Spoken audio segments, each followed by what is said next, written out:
Sometimes our deepest repair begins with the courage to start chipping away at the walls that separate us from what we dream for ourselves.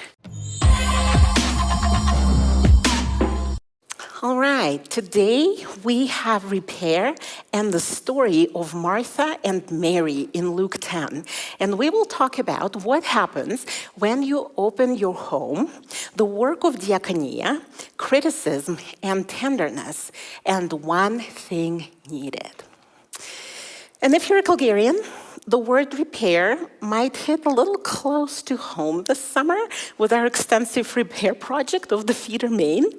Maybe the emotions still run high and we shouldn't even go there, but for at least 5 weeks, our whole city felt like a home where communication skills got tested, where patience was practiced on and the common good was prioritized. And Calgary not only rose to the challenge, but also ended up hosting a record-breaking stampede. We should be so proud. Well done, us. But as with any repair project, to be successful, there had to be a shift in us.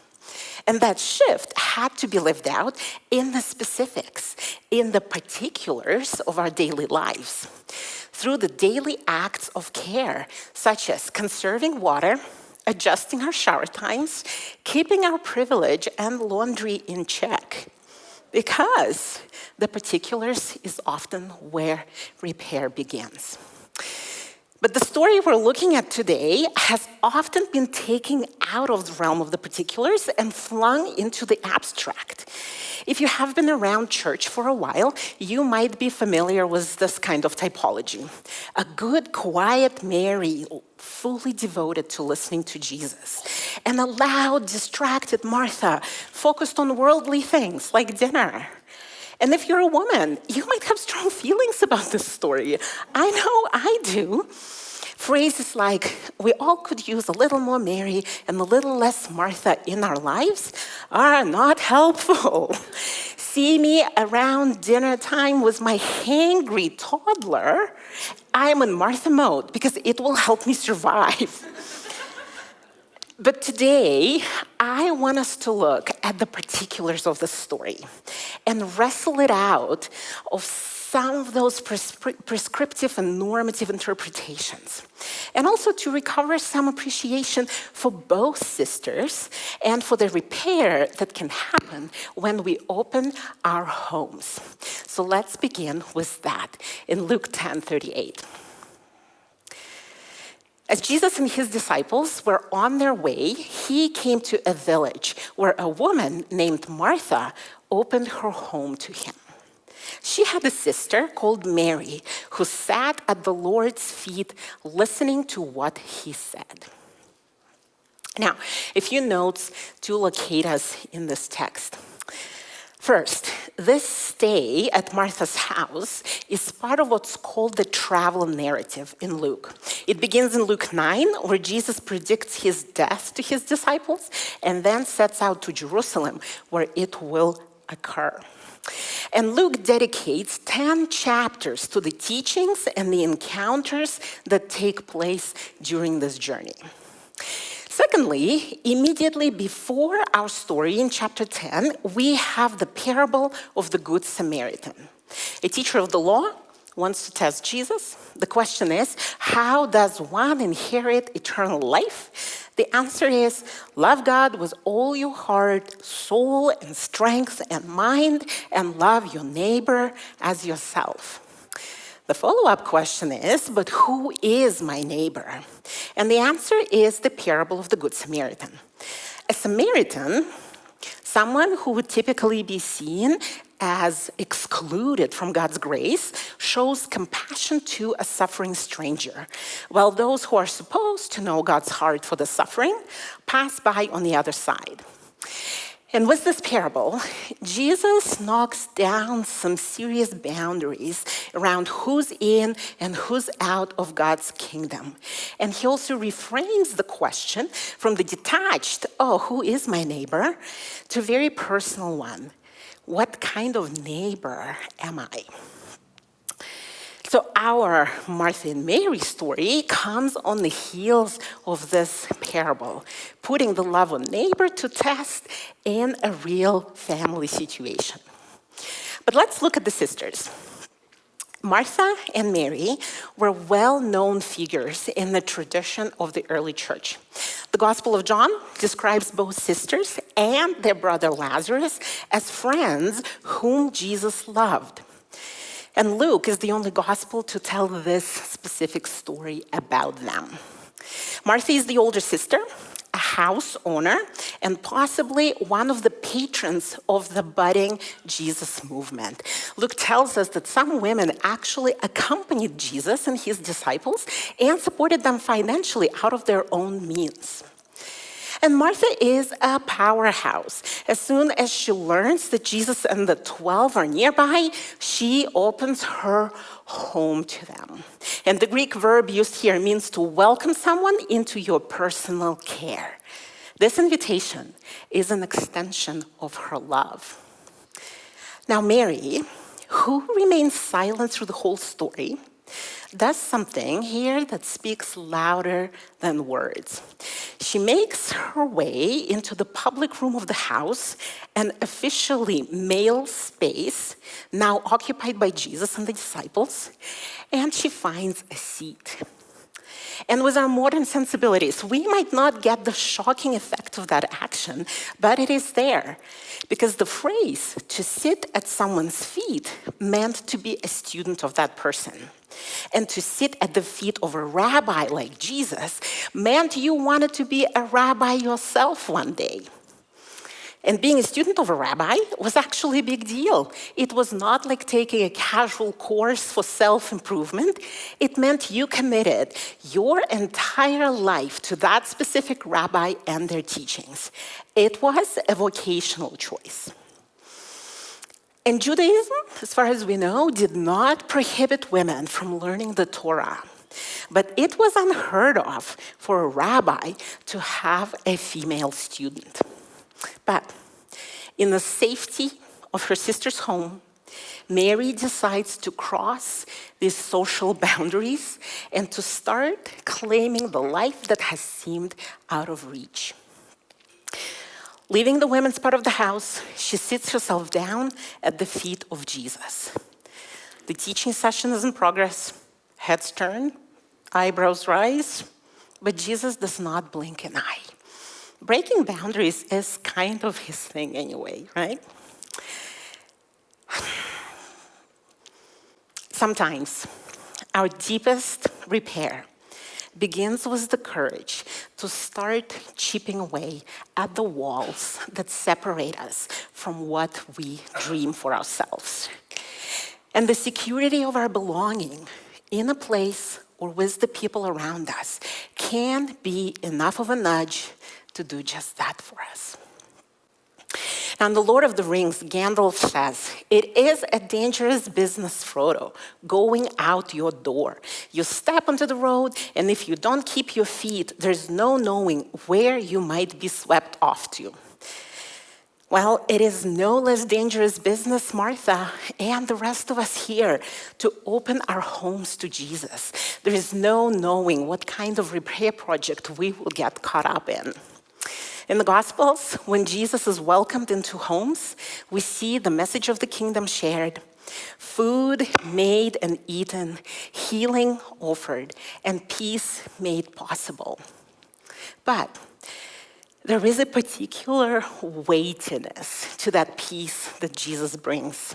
It is the kind of peace that gets worked into the fabric of our lives as we stumble away through conflict, through fear, anxiety, to love. But let's go back to Martha. But Martha was distracted by all the preparations that had to be made. She came to him and asked, Lord, don't you care that my sister has left me to do the work by myself? Tell her to help me. To be distracted here means to be pulled away or pulled in all directions at once.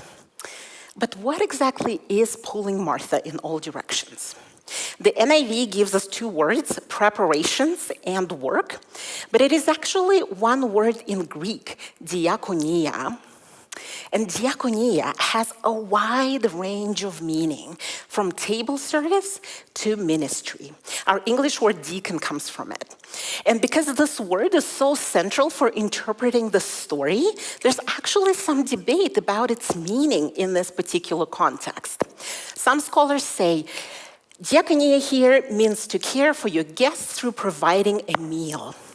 Others see it as indicating domestic chores and kitchen duties, something that women and slaves were expected to do.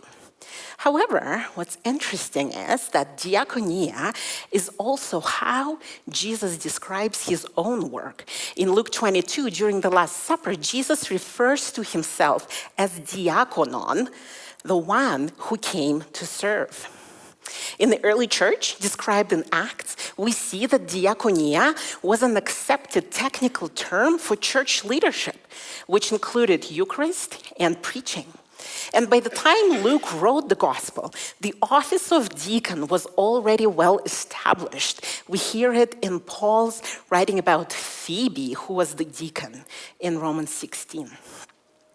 A feminist theologian, Elizabeth Schussler Fiorenza, argues that scholars project a contemporary bias into the early church movement when they say that the diakonia of women was restricted to the house and consisted in practical help to traveling male missionaries or in housework for community gatherings. The feminist liberation theologians like Fiorenza and such Jewish scholars as Amy Jill Levin invite us to see this narrative as functioning at two levels. On one level, it captures an episode from the lifetime of Jesus. But on another level, it is addressed to the post-resurrection church in which women were involved in all levels of ministry. And if we take this framework and see the story as written with the early church community in mind, it can help us repair the picture of Martha in this scene. If she is the owner of the house, it might well mean that she is a house church leader. And of course, that work will pull her in all directions. Her diakonia would include caring for people, providing food and shelter and guidance and spiritual care, in addition to liturgy, Eucharist, and organizational leadership. It is understandable that she would ask for help. After all, it was Jesus who sent out his disciples in groups of 2 to share all that work. However, let's drop down from that historical perspective of the early church to the particular experience of both women in this moment. It is possible that Martha is fully overwhelmed with the hosting responsibilities and feels abandoned. But I am not sure if that alone justifies the way she interrupts the teaching session with a respectful yet defiant, "Lord, don't you care?" An Anglican priest, Tish Harrison Warren, writes that when we fight with people we love, what we're arguing about isn't really what we're arguing about. What we're actually arguing about is our fears, anxieties, identities, and hopes. So what if, in the confrontation, our personal and relational repair could begin by listening through and around and behind our words to our anxieties and our fears and our hopes, and asking, what are they trying to protect here in this fight? I do not like the interpretations that give us a jealous Martha, or a Martha who is competing with her sister for the time with Jesus, or someone who wants to push her sister back into her place in the kitchen. The traditional polarization of the sisters and their spiritualities does not serve us well. It turns the people whom Jesus loved and who loved Jesus into a caricature of a family. So could it be that Martha breaks the social conventions around hosting and confronts Jesus, not because the dinner is delayed due to a flaky little sister, but because Martha is genuinely worried for her beloved Mary. The older sister, always the protector, is concerned about Mary's choices that she is witnessing. What is Mary doing? How is she going to make it in a world that has little room for women disciples, let alone women teachers? What will the social repercussions be for the family? And why is Jesus allowing this to happen instead of protecting Mary by sending her back where she is expected to be? He's the only one, after all, who she would listen to. But Jesus turns his attention to Martha.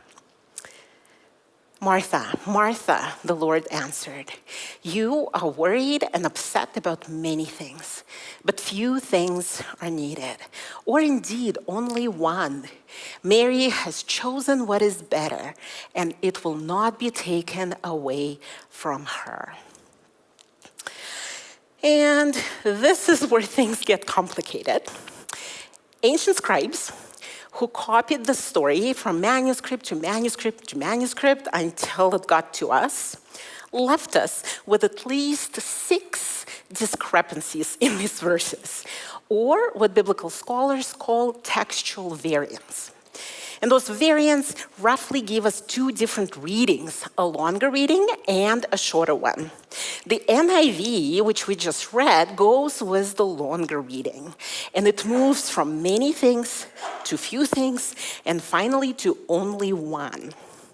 And this reading actually has contributed to the interpretations that give us a Martha with misplaced priorities, and a Jesus who chastises her because listening to him is more important than all those things she's worried about. The shorter reading, though, is increasingly considered to be the closest to the original, and it goes like this.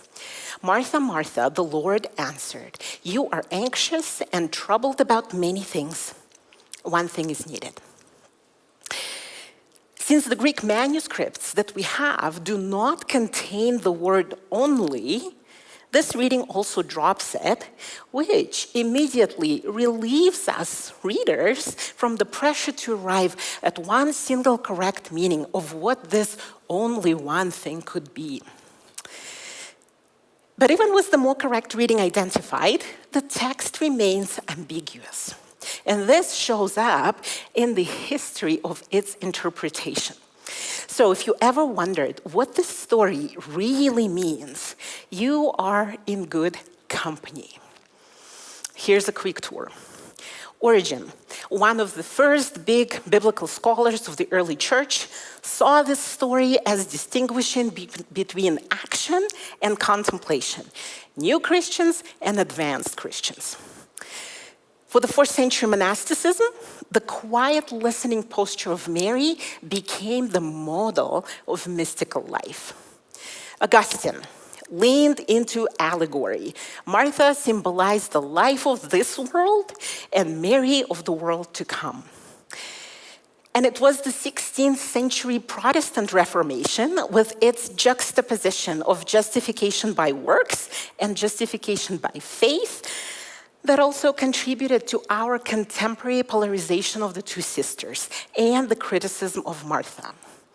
So for me, this diversity in interpretation is just another reminder that our theology is not static, and that how we read the scriptures is never detached from the forces that shape our lives, the zeitgeist of our time, our culture, our language, our social location, the patriarchy, the love we received or did not receive growing up in our homes. All of it influences how we see everything, including God and ourselves. Our theology is inevitably contextual, and it changes as we change and find new language for our experience of God. And so with Martha, I want to follow the lead of the medieval mystics and contemporary feminist theologians, for both of whom interpretation begins with experience, with listening to the voice of God in your life. And what I hear in Jesus' words to Martha is tenderness. He calls her name twice. Martha, Martha, I see you. You ask for Mary to be sent back as if this one thing will fix everything. But I see the worries that you do not name. They are many, and they speak of your deep love. Martha, you did not fail anyone. And I want to believe that in this particular moment, when Martha's anxiety is running the show and pulling her into pieces, she did not need Jesus' criticism. She needed his gentle voice to remind her that she should be gentle with herself too. Because when we are tender, we begin to release control. We begin to repair. Now, one other thing that contributes to the ongoing comparison of the sisters is that a lot of our translations say Mary chose what is better. And many scholars today think that it should actually be translated as good. Well then, choosing a good thing is not the same as choosing what is better. And if the text does not pit sisters against each other, then neither should we. Each sister is on her own journey of knowing God. Each path is sacred, each path is good. And Mary's choice is an expression of her agency and her freedom. Jesus is not going to curb that. He respects Mary's freedom to seek the good that her heart longs for. And Jesus offers the same freedom to Martha. One needful thing that Jesus talks about can be Martha sitting down right next to Mary to support her. Or it can be Martha stopping in her tracks to realize that she too is allowed to listen to what her heart needs. Whatever happens next in the story remains off page. Now it's Martha's turn, and we don't get privy to that transformation. And perhaps for a good reason. What if the point of the story is not to establish a moral rule or a pattern for proper discipleship that elevates listening to Jesus over service, or to compare two different types of spirituality? Maybe the point is to encourage us to pay attention to the desires of our hearts that often do not get voiced. What if the point is to listen to the worries behind our fights and what they can teach us? Or to focus on the good in the choices our children or friends or lovers make? What if the point is that God can meet us in the calm and in the turmoil, and we can trust that? I don't know what kind of repair projects are on your mind this summer. Perhaps a mix of home maintenance and soul maintenance, right?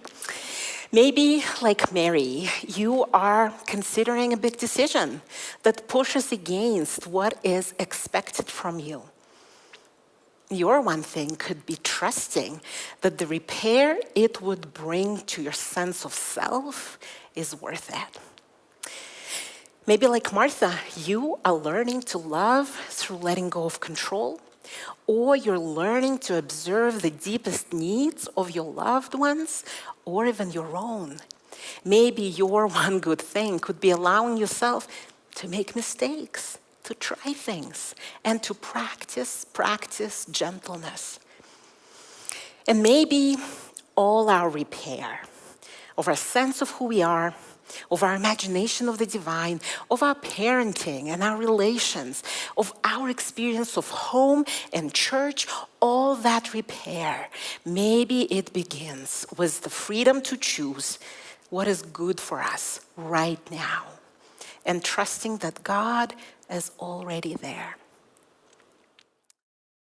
Hey, Jeremy here, and thank you for clicking through to watch that video. If you're intrigued by the work that we're doing here at Commons, you can, of course, hit subscribe to keep up to date with all of the content that we're posting here on YouTube. You can head to our website at commons.church, and you can find us on all of the socials at Commons Church. You can also join our Discord. There, the community is having all kinds of conversations about how we can encourage each other in the way of Jesus. Head to commons.church/Discord for the invite there. Also, leave a comment. We'd love to hear from you and all the ways that you are journeying on this path toward Jesus. But thanks for tuning in. Thanks for all the ways that you contribute to this conversation together. We'll see you soon.